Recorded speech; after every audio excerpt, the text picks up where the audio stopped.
Hi guys, it's your girl Spice coming back with another video. Yes, I got my Miss Silly twist in because I'm just getting out the shower and I had to tell y'all this juicy story. And I was like, you know what? I don't have that much time today, so let me get this in with my people while I'm getting all of this together.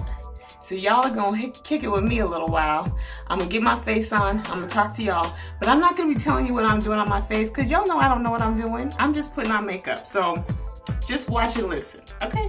All right, let's get on to the show. So y'all, I got something to tell you. Pookey done got him a whole girlfriend. Right, that's what I said. So let me give you a little background story so I can fill you in on where this little gutter snipe came from, and then we'll go from there. So, babe, being his, amazing, trying to do better, be the best me self, he volunteered to do this program called Bridges of Life. Now, I will say nothing but wonderful things about this program because I've seen a huge change in him while he's been doing it. But he went through the full class already, and he's done so well that they asked him to come back and be a peer facilitator. And I'll tell you why in just a second. So let's go back to before he went to where he's at now, which we call camp.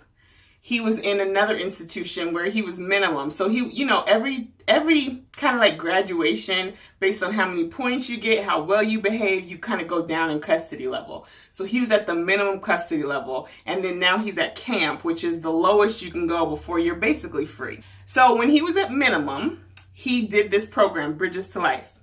And in the program is really set up so that people who have been victims, they come in and they tell the offenders their story on how they've been able to forgive the victim or the offenders for the crimes that they were victimized in.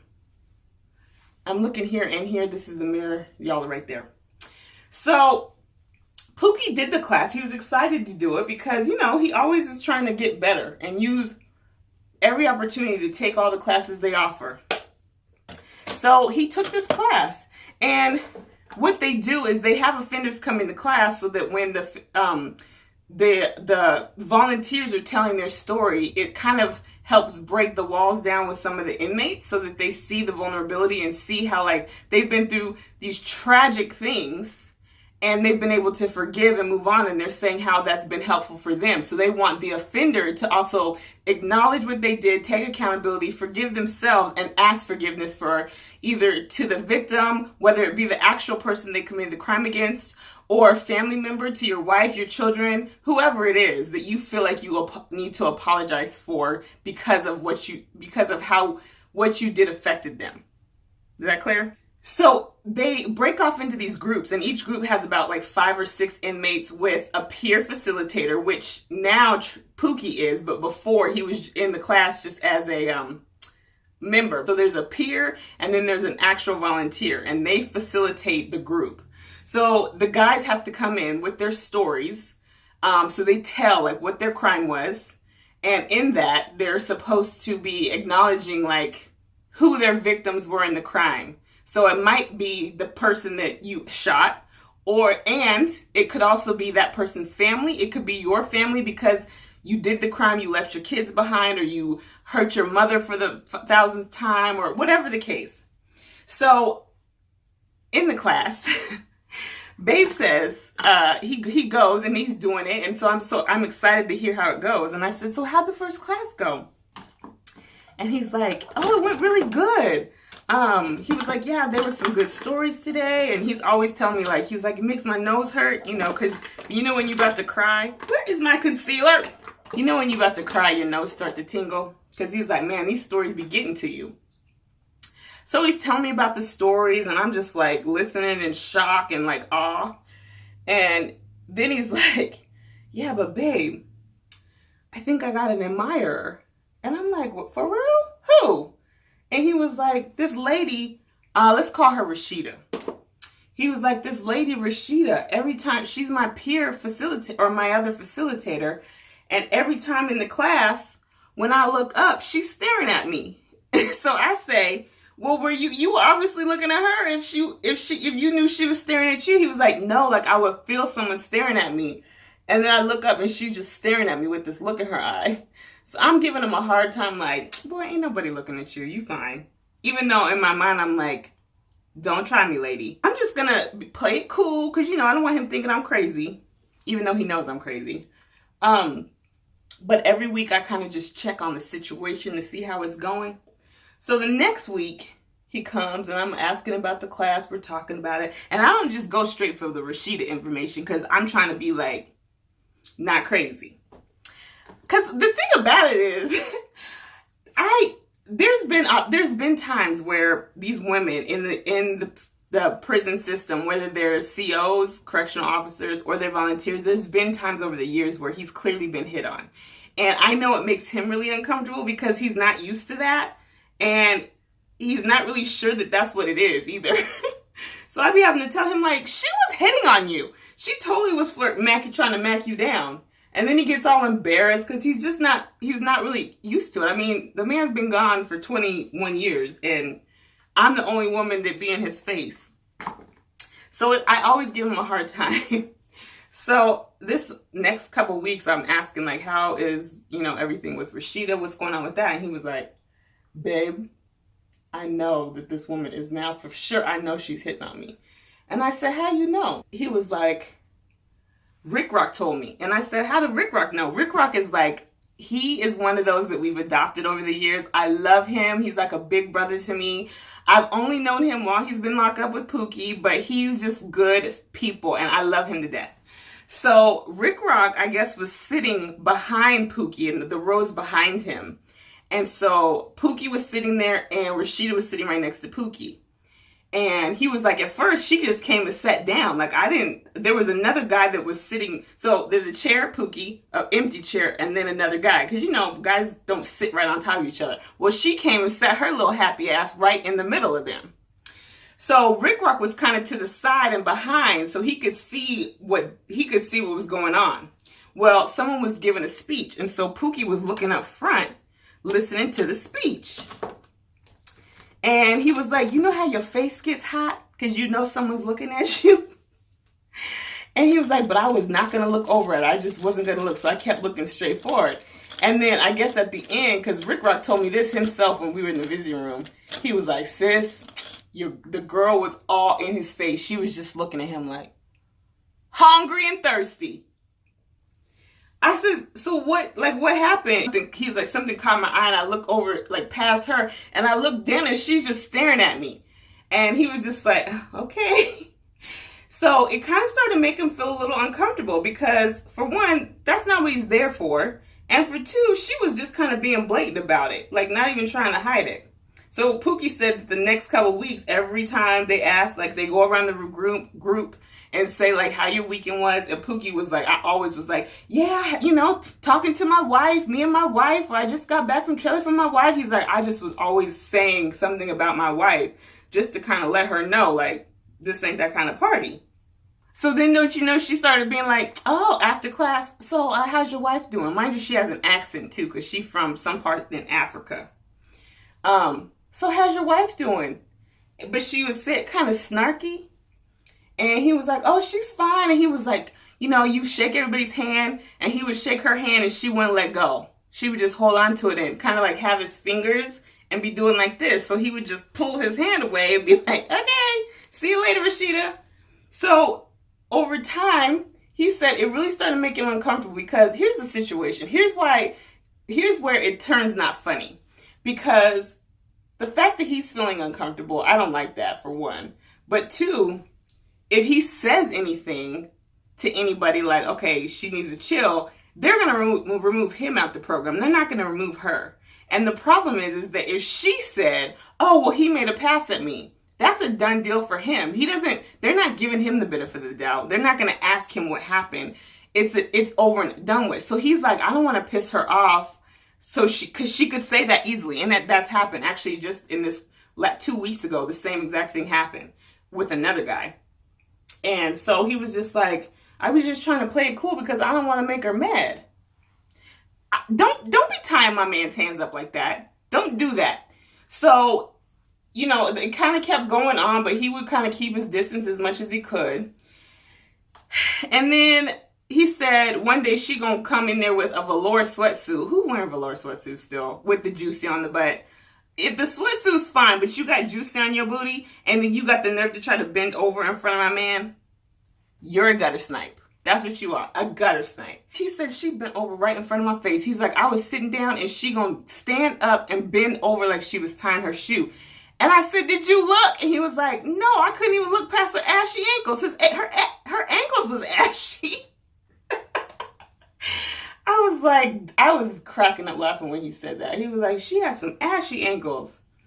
And so I said, you know what, babe, you just gotta kind of play it. Like, it sucks that he has to do that because she kind of has all the power. And I feel like she knows that.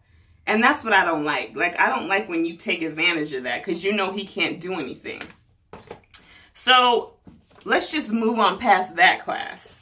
And he moves to, which by the end of that class, she still was like, are you coming back, Mr. Pookey? That's not his name, y'all, but that's what I'm using as his name. Are you coming back, Mr. Pookey? And he was like, maybe, I don't know. And he didn't tell her that he was leaving because they have the same program at the place he's at now. And he didn't want her to be like, oh, I want to switch where I volunteer at. So he didn't tell her that he was leaving. He just left and was hoping that'd be the end of Rashida. So he gets to this new place. He gets to camp. And the program comes up again. The lady over the program, y'all see what I'm doing? The lady over the program, she tracked Pookey down and was like, Mr. Pookey, we would love to have you come back and facilitate. And he was like, well, I kind of got to think about it. And she's like, why? And he was like, well, I mean, I don't want to throw anybody under the bus, but I would just, if I do, I just would want to make sure that Rashida was in another group. Because I don't want to, he's like, I just feel like her intentions were different than mine. And I'm just trying to stay focused on the class. And I don't want to get I don't want to confuse anything. So he tells this to the head lady, which he was really hesitant about doing. But I told him, like, babe, you need to say something or else that's just kind of like welcoming it. Especially now that this is, you know, starting, you have the opportunity. If she says, oh, girl has to be there, then you can say, okay, cool, I bow out. And so the lady was like, oh, okay, I appreciate you for telling me that. I'm so sorry. I'll make sure that this is handled. So he's thinking, okay, old girl has my back. I told her she's going to make sure it's cool. Y'all, the next week, guess who shows up? Rashida. Rashida showed up and she wasn't even supposed to be there. So Babe's kind of like, he's not tripping. He's just kind of like, what the hell? I told you I didn't want to be around no Rashida. So she comes up and Pookey's being his normal, like, hey, how you doing? Shaking everybody's hand because these are volunteers he's known from doing the programs a couple times before. And he said Rashida just kind of like gave him a cold shoulder and kind of shook his hand but didn't look at him. Which is fine by me. Look somewhere else. Look somewhere else, scallywag. Ain't nobody got nothing for you here. Okay? So, he said I was fine with that and I just kept it moving. So by the end of the class, you know, she had been watching him. He kept seeing her kind of looking at him throughout the program. And he was like, every time she looked at me, I'd make sure I turned my whole back so she couldn't see the side of my face or anything. And then at the end of the class, here she come, talking about, well, Mr. Pookey, it was nice to see you. And he was like, you too, Rashida, have a good day. And she was like, so how's your wife? And he was like, she's fine, thank you. And she was like, are you sure about that? And he was like, I just got back spending the weekend with her and I'm sure. And she was like, okay. And kind of like rolled her eyes. First of all, don't be asking about me. Don't do that. Especially when you know you acting ratchet. So he tells her that and then she gonna be like, okay, well, that's nice to hear. I'm glad to hear that you're satisfied. That's what she said. And walk her ashy ankle self away. I said, and, wait, I didn't even tell y'all the biggest part. This is where the biggest betrayal came in. When she came up to him, she said, why you tell, let's say Lisa was the main volunteer, like, why you tell Lisa you didn't want to be in my group? Lisa, you telling on us now? That's what you do? You went and told her what he said? I was so mad. Like, why would you do that? So he was like, well, I just felt like there was some different, what did he say? What was the word? Intentions. He said, I just felt like you had different intentions than me, and I didn't want to cross any lines by making you, by misleading you, and I just felt like it was better that we were in separate groups. But why should he even have to say that? Like, that should have been confidential. You know what I mean? Ain't nobody loyal on these streets, especially not the prison ones. I'm just like, that right there made me so mad. But he seemed to be okay with it. He handled it well. I was proud of how he handled it because he's not really used to doing that. He's not used to having people come up to him like that and he having to kind of turn him down. Which was cute because he was like, babe, what should I say? Like, he didn't know. He didn't know what to say. And I was like, you tell her I said. And then he was like, okay, but come back. Because I was like, tell her I said. And every time it was like, I can't say that. I can't say that, babe. You're not helping me. Because I was mad. You messing with mine like that. So after that one time she came, I guess it was like her last attempt to see if she could pull him in. She hasn't been back no more. So he was kind of happy about that. He said that next week is the graduation week, and that's typically when all the volunteers from all the different institutions come. So she might be there next week. But I said, oh, you just going out getting whole girlfriends. You thinking because, oh, I got 18 months left, I'm going to just grab me an extra little girlfriend. And he was like, babe, please don't say that. He was like, she got ashy ankles. And he was like, you know that ash that's that deep? This is how foolish he is. He's just fool. He said, you know that ash? It's a deep ash where you know it's been there a long time. Like, he said, this ash survived a shower. I was like, you're stupid for that. You are so stupid. So yeah, y'all. Pookey done got him a whole girlfriend. And she really tried it. She really tried it. A couple of times. It's not, like I said, that's not the first time.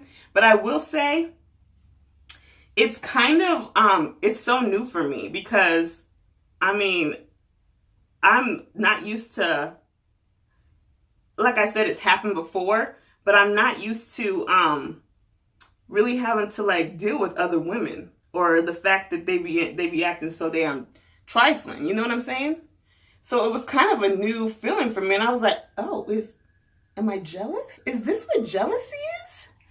And I don't think I was jealous. I was just like my mama bear side came up. Like, don't be messing with mine. What are you doing? What are you doing? Because I could get us all put in prison. You keep it up. We all going. If you keep acting like that with my mans, you hear what I'm saying? Don't be acting like that with my mans. Like, sometimes it's just so blatant that it really pisses me off because they know it's just a abuse of their power. One lady, she was a black chick. This was another black chick.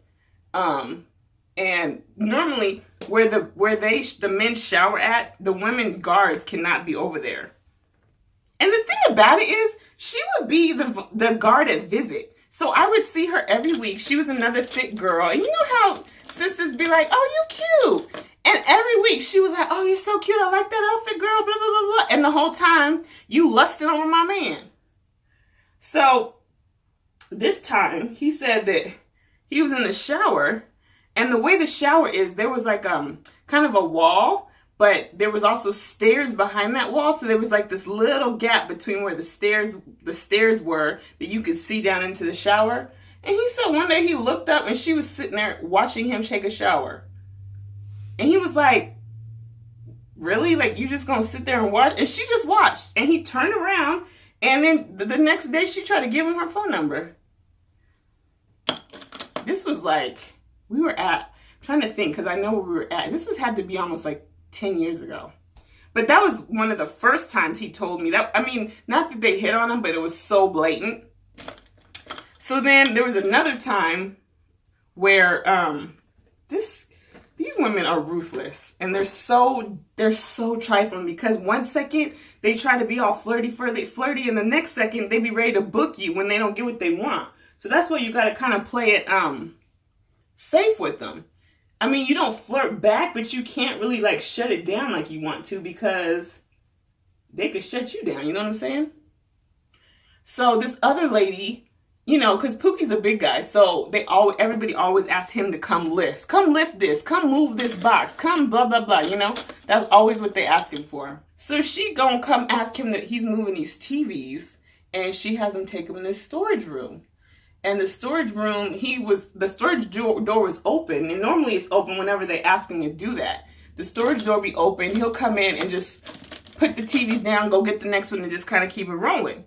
Well, this time, she was sitting there, because when they ask you to do something, it ain't like they're helping. They just sit there and watch you do it. So she's watching him do this, and she's sitting on the on the counter inside the storage room. And he was like, I was just moving the TVs. And I was like, all right, this is the last one. He was like, where you want this one? She's sitting on the counter and opens her legs and says, put it right here. And was pointing down to the little counter that was beneath her. And he was like, I'm gonna just put that right over here. And he was like, I got out of that room so quick. Because this was a white chick. She was redhead. And she was nuts. Like, I would see her in the visiting room just go. She was like power hungry. She was just a power tripper. Like, I'd see her be so mean to people for no reason. And then the next second try to smile in your face. When I tell you, you think that just because they're locked up don't mean they can't get on extra play. These guards be just as bad as they do be out here in the street. These women be in the street. When they thirsty, the thirst crosses over into the prison, okay?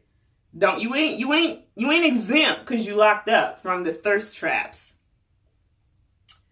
Oh, that one made me mad, because she is always like another one where I see every week, and she'd always be so nice to me, and the whole time it's like, stop being nice to me when I know you're trying to hit my shit. You know what I'm saying? And I can't hit you, but you all in my stuff. And then they walk, you can tell, because then like the next couple times they kind of like look you up and down and be like, yeah, I'm the one he chose. You got that right. Looking at me crazy when you over here at your job being thirsty.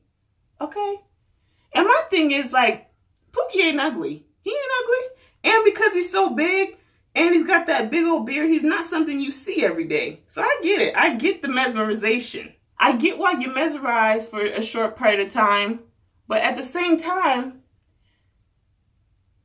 just because he looking like a snack, he ain't looking like a snack for you. He looking like that for me. Don't get it twisted. And it ain't no secret. Like, everybody that knows Pookey, they know about me. And they always be like, we know he love you, sis, because he be doing this and that and blah, blah, blah. And he don't be like that back here. And, I mean, plus I see him or I hear him when he don't think I'm hearing him. And not to say he's mean, but he definitely